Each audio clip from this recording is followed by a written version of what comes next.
So in case you can't tell, we are not sitting in the middle of the woods somewhere. Boo. We are at our... Well, we do have some woods. We do have some We have woods, little woods behind us.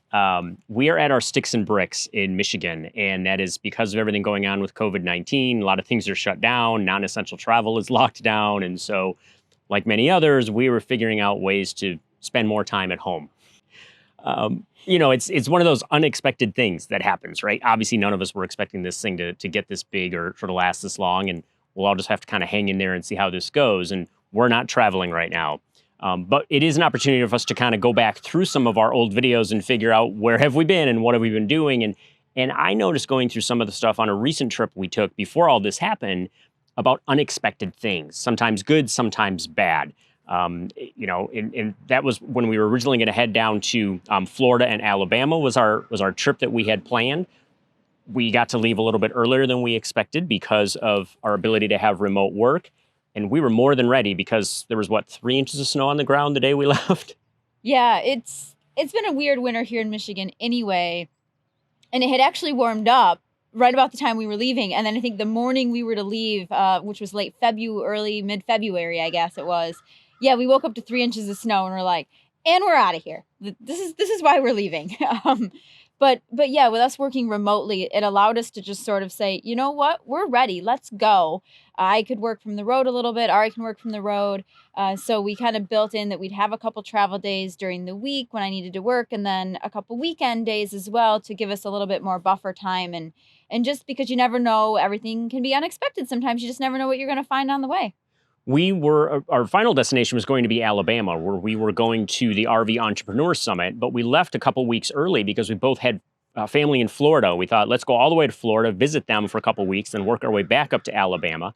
And because of the travel style that we like to do, which is we plan, but we like to adjust plans as we go. We tend to fly by the seat of our pants sometimes. On our way down, we stopped to get gas and realized we were right outside of Savannah, Georgia, and discovered through chatting that you had never actually been there. And it's a really neat town, and I thought you should see it. And so we decided to veer off a few miles and go see downtown Savannah. And what was really cool was at last year's RVE Entrepreneur Summit, we had met a family from Savannah. And I remembered that. And so I got a hold of them and had no idea if they were going to be around, but got a hold of them. They were available. We had a quick conversation about, hey, if we only had a couple hours in Savannah, what can we see and do? I know that's not a lot, but that's all we had time for. So they gave us some suggestions and we headed into town. We didn't know what we were going to expect. It was a Saturday. It was really busy. It was a really nice day and it was packed. But given the fact that we have this small RV, we were able to find a parking meter spot right in downtown Savannah. And I think that's one of the things about unexpected things that happen when you travel. Sometimes it's good. We're near the exit for Savannah. We decided to jump off. Really busy, but we found a metered parking space. And because we drive a Class B RV, we were able to fit in it, and we went for a walk downtown. Big shout out to the Randolph family who gave us some tips for how to spend an hour or two in Savannah, including Leopold's ice cream, I believe is what it's called. Oh my gosh, so good. I mean, okay, if you've been watching this channel long enough, you know I like ice cream. Like that's not even a question at this point. But I really liked Leopold's because it has a history to it in general. So you want to go there and visit and find out and read the historic part of it. But all of their ice cream is made fresh. It's very unique. The particular flavor I had was honey based. So it was sort of started with a vanilla base, but then had honey mixed into it and some other flavors that just made it really unique and not something I've ever had anywhere else. The company or the store itself is about 100 years old. I don't think it's in its original location, but it's been in that location for quite some time. But they just recently celebrated their 100th anniversary.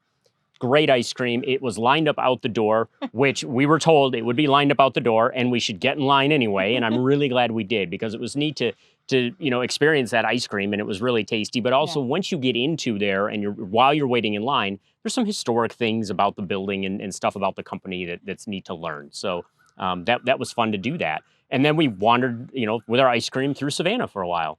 Savannah's gorgeous. If you haven't been there, highly recommend it. Springtime seemed to be a good time to be there because you had the flowers blooming. It smelled really good. There were just a lot of people out, just the different foliage, and it's different than what we're used to up north here. So just got to see some different things. We took a stroll down by the riverfront and got to see what was down there, some of the old historic buildings. I mean, Savannah played a crucial role in our nation's history. So there's a lot of unique historical monuments and old buildings and cobblestone streets and these like ridiculously steep stairways that they warn you about because they are historic. They are original to, like, I don't know, the 1700s, something really old. So we got to traverse some of those and see what was going on. And I just really enjoyed it. I love history. We both love history. So getting to wander around and seeing what the old cemetery and the different squares and the way Savannah was laid out was just really cool. Yeah, and I really enjoyed that because of the historic value. I mean, there's, Revolutionary War era, right, type stuff in that town. And the old alleys and the old stairways that I kudos to the city for leaving them open and not closing them as a safety hazard. They have a sign on them, and I think that basically says, use at your own risk. Yeah. And it's super steep, but it's really cool to be able to see them, to use them, to think about who's been on those stairs in all these centuries, that kind of thing. And then, being able to walk around and see how the park is laid out, the old cemetery, and we're talking Revolutionary era, like 1700s, early 1800s kind of thing with that cemetery. It was really neat to see some of that as well. And it's now it's still a cemetery, but it's more of a city park now that people can go and learn about the history and read the signs that are there. So I'll probably totally butcher this, so you might want to look it up. But Savannah is sort of laid out into these different squares, and I think there's around 20 of them. Again, go check the facts. But that's just the way the city planners laid it out. So everything sort of centers around these squares, which have a little public park in them, and then you've got all your buildings and housing developments around it. That has all been left, and it's really cool. And one of the unique features of it is that the bus stop scene from Forrest Gump was filmed in one of those parks. There's really nothing there. All of it was sort of made up for the movie, but the park itself exists and you can go visit the square where it is. But as well as there's a lot of other unique historical monuments and sculptures and statues in the different parks. So just wandering around the city gives you a really cool historic look back at just what was there and who the people were that helped shape not only Savannah, but our nation's history in general.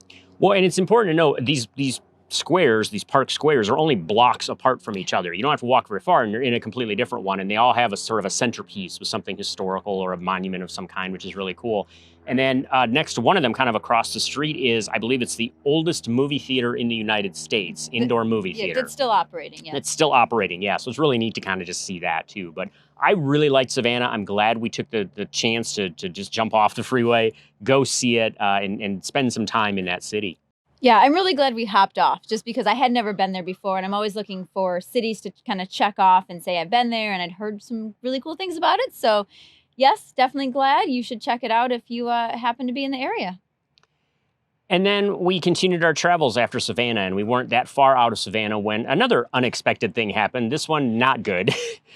We had a tire tread separate on us while we were on I-95. So we're driving down I-95, and we hear this terrible clunking noise. And in fact, you asked me if I'd run over something, yeah. Is what it sounded like. And I've had a tire blow out on a car before, on this van, actually. The original tires we had on it blew out. So I know what that feels like and sounds like, and this wasn't it. So I'm like, all right, well, something happened. So slowed down, pulled over, got out, and realized that the outer tread had completely separated from a rear tire on us and done some damage to the back of the van. And we realized later, took out the exhaust pipe for our generator. And so it was just not good. It was not good. But again, we weren't in a rush to get anywhere. We had some destinations in mind, and we had a time schedule that we had planned out, but it wasn't hard and fast, right? So it was still daylight too, which was helpful. Late afternoon. I was actually really proud of us. We were pretty calm about it. I mean, what are you going to do at that point, right? We got very lucky. I started looking at what's the bright side of things. We were on I-95, which is an incredibly busy freeway, but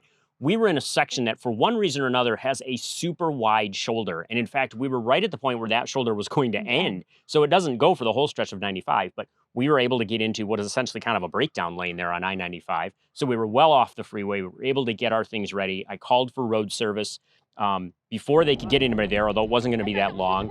We discovered Georgia has a state-sponsored, like a road ranger, road patrol type system. So this guy rolls up, puts up his flashing arrow, and offered to get us on the road again by getting that tire changed. And so that was a really nice feature to see. I'd never really thought about using those before. No, not every state has that type of thing. I know Georgia does, and we discovered Florida does as well. Michigan does not have a system like that. Not statewide. There Not, is one in Metro Detroit, so the big populated area with the freeways. And the idea behind all the states doing this is they want to get people off the freeways and get them rolling again as quick as they can because it's safer. Mhm.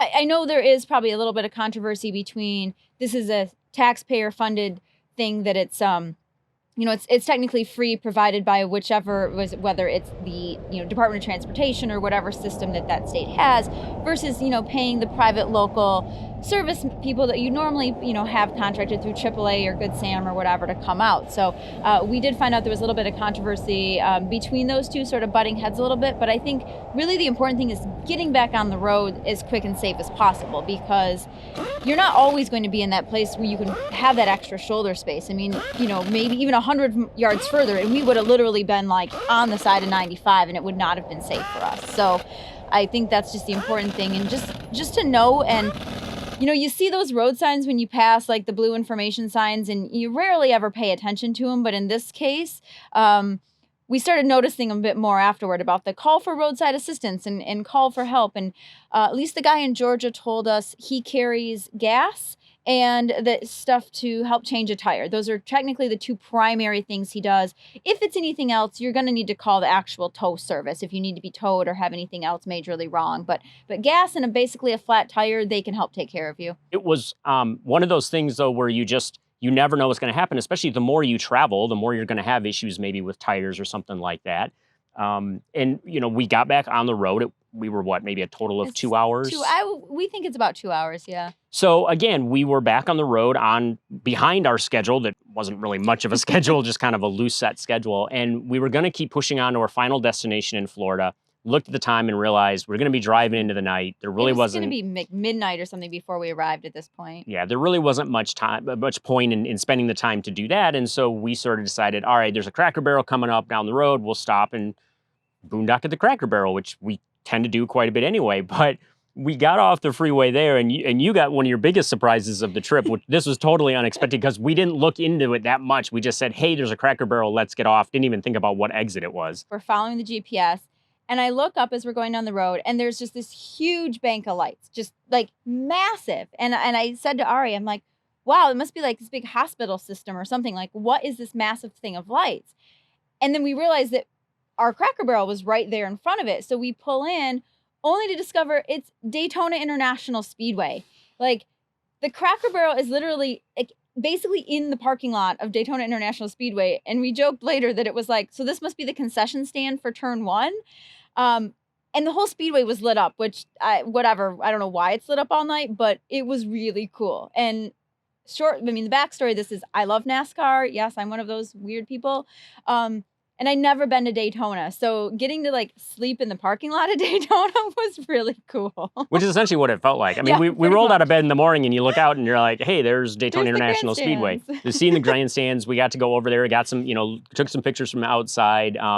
We got a shot with the van because we decided to drive through their parking lot actually just to see where we could get. And they actually have a little selfie station where you can pull in off the road because I assume they figure everybody's going to try to do that, or a lot of people will. So you might as well make a safe space for them to do that. So that was kind of fun to have that too. And that's just one of those things you just never know what's going to happen. Yeah, we would have never even thought about stopping there had we just continued on our destination originally, the day before. And so that was just sort of an unexpected thing. And you just never know what you're going to find. And whether or not you're a NASCAR fan or not, seeing those things are always cool. And actually, I think Daytona had just been the weekend before. So had we been passing through, we would have never even been able to get close to that area because it would have been, packed and surrounded for miles. So, the serendipitous travel and things that happen, good or bad, sometimes even the bad ends up with the good. It's just, you just have to take it for what it is. I think that's a key point, is serendipitous travel. That's what we try to do. And now that we're both working remotely, that helps, obviously, because part of the problem we've always had in the past with travel, we've taken plenty of trips to Florida to see family, that kind of thing. But you're on a vacation schedule. Mm-hmm. It's like, I have this many days to get down there and this many hours maybe to get somewhere. And then my vacation starts and I can relax. And then you have to turn around and do the whole thing back home again. In this case, though, we were able to say, hey, there's Savannah. Let's jump off and see it. We had the tire trouble, not great, but we dealt with it and we moved on. You got to see Daytona And not only did you get to see the speedway at night because we were there, but we took time the next morning. You're like, let's go spend some time and go look at it a little bit more. And I was fine with that. We had plenty of time to do that. So that, I think, is one of those things, if you can pull it off and find a way to do travel where you can take the time to take an exit and go see where something leads. That is a preferred way of travel for me. I think it is for you. And we just really enjoyed being able to do that. And once everything calms down and we can travel again, I'm really looking forward to being able to do that kind of travel again.